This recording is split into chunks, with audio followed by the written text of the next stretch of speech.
We're going to finish our certification program with a case study, People versus Turner. In this training, we've heard from victims of sexual assault who are often not believed, so their cases were never filed, and how the lifelong consequences of these combined events changed their lives. Now we will finish our training with a case that did go to trial, where the suspect, Brock Turner, was convicted. The victim, referred to as Emily Doe, during and for 3.5 years after the trial, wrote a victim impact statement that was read at the trial and published anonymously after the trial.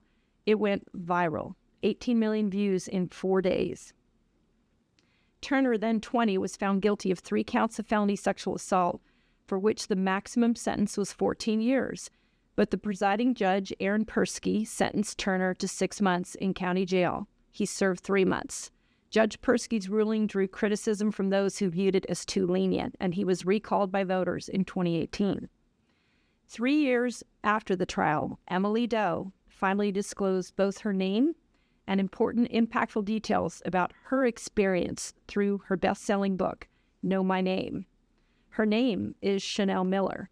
I encourage you to read or listen to the book as she narrates it. We'll hear from the 2 students who intervened in her sexual assault, confronted the suspect after chasing and subduing him until law enforcement arrived, much like the Gainesville, Florida case we looked at earlier, thus actually identifying the suspect and the impact this crime had on them as well. Miller's case preceded the Me Too movement, but her statement and Turner's sentence became part of the intense debate around rape culture, sexism, and sexual assault over the past many years. In addition to the judge's recall, Governor Jerry Brown signed a bill imposing mandatory minimum sentences in sexual assault cases. It was the first time California voters took such an action in more than 80 years. Miller's victim impact statement was read aloud on CNN and on the floor of the House of Representatives, and by many women at many venues around the globe. I chose this case to end our training to highlight both the exemplary law enforcement and prosecution work, but also to underscore the still present societal challenges towards the victims in these cases. I want to leave you knowing when we ask a victim to report, or a victim decides on their own, aside from contact with us, we need to understand what is going to be asked from them, that it's not a casual decision to report, that he or she will be damaged by the disclosure itself, let alone the forensic exam and possible additional exams and interviews, the repercussions for disclosing, and then possibly the experience of the judicial system. As the Time magazine cover indicates, the Me Too movement has increased the visibility of issues regarding sexual assault and amplified the voices of survivors and the call for change. However, we continue to struggle with a rape myth legacy that is at times perpetuated by those with decision-making authority as well as society at large. In society at large, victims are still blamed for the violence they suffer. It's still common for people to ask, why did so-and-so wear that? Say this, go there, drink that, rather than why did the offender rape? I cannot tell you how many times I've heard from my friends about the response of their mothers when they told their mom they were sexually assaulted. One of my friends was surely drugged as she woke up in a stranger's home after a night out. She was bruised and sick and afraid. She got out of there quickly, and when she told her mother certainly said she was sorry and that she hated what happened to her daughter, but added, and this is the part I have repeatedly heard, that they know it isn't right, but that their daughters have to be careful about going out and drinking. Increasingly, the mothers in these examples never mention the clothing their daughters were wearing, but in every other example given to me by someone else's mother about someone else's daughter, the comments go something like this. I know what happened wasn't, right, but these girls have to understand they cannot dress like that. When I read a quote by Chanel Miller, it reminded me of the far too common response. Rape is not a punishment for drinking too much. You deserve a hangover.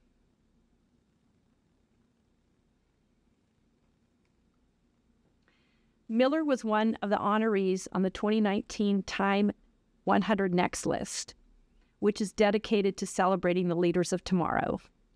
She was nominated by Professor Christine Blasey Ford, who accused Brett Kavanaugh, the Supreme Court Justice nominee, at the end of her disclosure of sexual assault while they were in high school.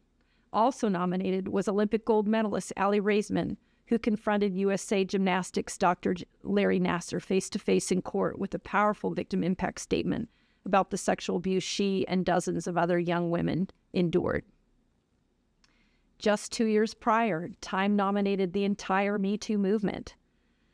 Time magazine said the women who shared stories about sexual harassment and abuse through the Me Too campaign, the Silence Breakers, are their Person of the Year. 34 years before that, in 1990, at age 19, Katie Costner reported being sexually assaulted after a date in her dorm room at the University of William & Mary. She filed a complaint with the university, and it was decided at a hearing that there should not be a severe punishment for the rape and that the perpetrator was allowed to stay on campus on the condition that he not enter anyone's living quarters. Costner sent a letter to her local paper complaining, and it trended nationwide, not unlike Miller's victim impact statement. In 1991, she and her story were featured on the cover of Time magazine. This was the very beginning of talking about sexual assault openly in the press. Again, that was 34 years ago.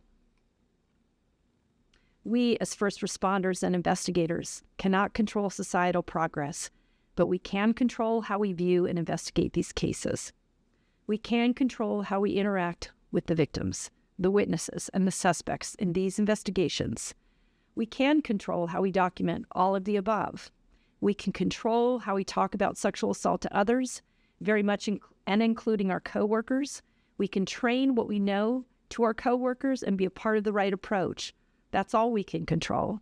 And as such, that's our job. To do it well is something to be proud of. And we need to take care of ourselves along the way. I want to end with a quote from Know My Name. And I'm probably going to get emotional. She says, "I'll tell you about the real garden, that sacred place. 90 feet away from where you sit, there is a spot where Brock Turner's knees hit the dirt, where the Swedes tackled him on the ground yelling, 'What the fuck are you doing? Do you think this is okay?' Put their words on a plaque.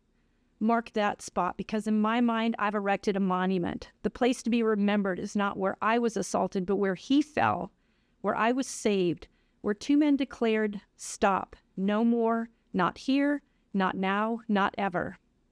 When they held him down, they freed me.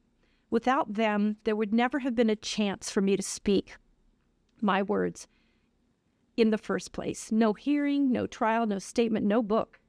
Because of them, I'm here now. They gave me a choice to grow and fight and come into myself again. I submit to you, we can represent a lot of this to and for our victims. I thank you for your time and commitment to this course."